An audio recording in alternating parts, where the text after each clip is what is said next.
Yan guys, luto tayo ng kinilaw na bagoongon. First time ko magluluto nito. Yan, sana masarap. Ayan, lagyan na natin muna yan dyan. Guys, syempre, lagyan na natin yung mga ingredients nya. Hindi mawawala itong sili, napaka-importante nito. Lagyan na natin lahat yan. Pagsamasamahin natin sibuyas. Magkagalit-galit kaya tapos kamatis. Lakas tayong gulay kaya kamatis. Tapos ito luya. Importante yung luya. Ayan. Siyempre hindi mawawala ito. Suka. Malakas natin suka.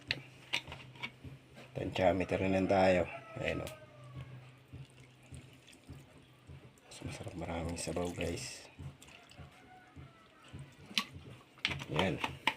Tapos konting asin lang guys, kasi may sariling alat na yan, kaya hindi natin dapat pakaalatan. Tapos syempre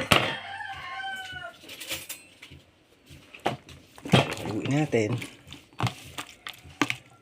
Ayan o, masarap. Mas masarap kung mas maraming sili.